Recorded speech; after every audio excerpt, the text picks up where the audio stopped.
Mr. Dilip Kumar Jha, Operations of 𝐼𝐼.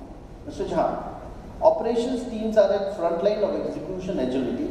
How are you aligning manufacturing flexibility with dynamic demand patterns in FMCG sector?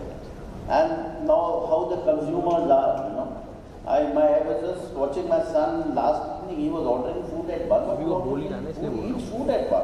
But he said that's why they deliver, because people eat at 1 also. And I think there is a changing demand in the world, the consumer back must surely impact in your organization. Mr. Jha.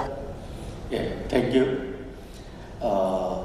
One thing that you have just asked, that the factory or the operation is at the forefront of the supply chain.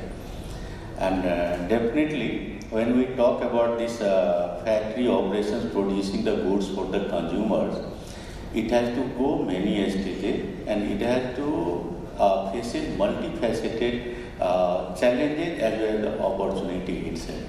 Because this is the place where you are dealing with workmen, you are dealing with the seasonality, you are dealing with the weather, you are dealing with the machinery, you are dealing with the methods, you are dealing with the machines. And so, building agility is not constant to one thing. It cannot just be the people should be agile in the mind. The machines should also be agile. Your entire system should be agile.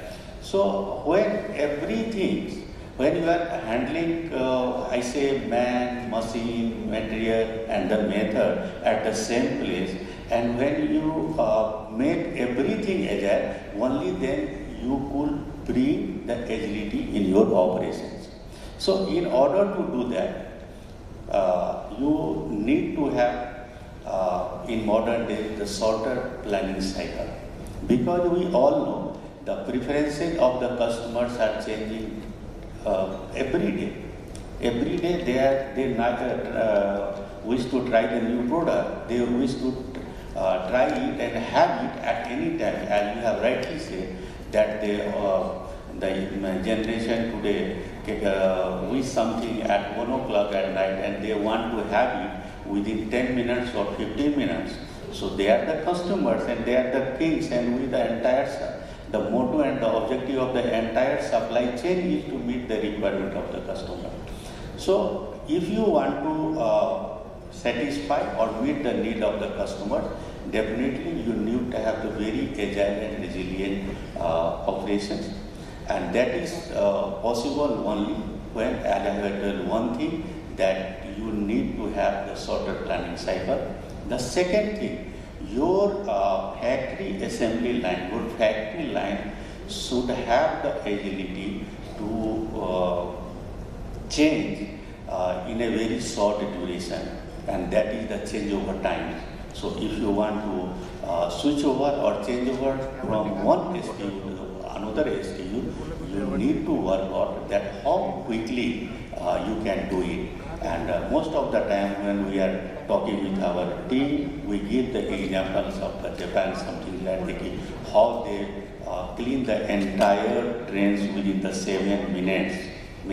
And that kind of agility, that kind of mindset we have to inculcate in our operation so that we can respond to the rapid changes of the customer preferences or the demand of the market.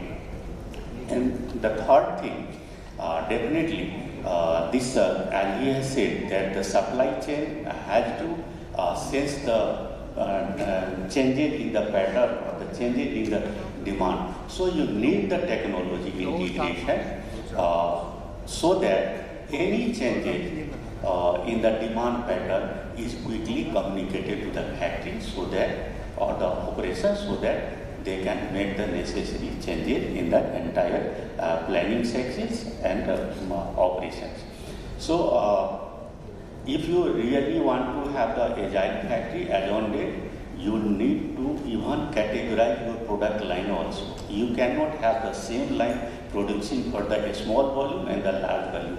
So, as on date, I think most of the company are coming with a new concept of this Nino factory kind of thing. So, they are having the small setups with the low capacity machines so that they are agile enough to cater to the shorter demands, means having the low value but faster changes, and then the big line and the high speed line with the higher capacity, so that it may be continue for the longer planning cycle.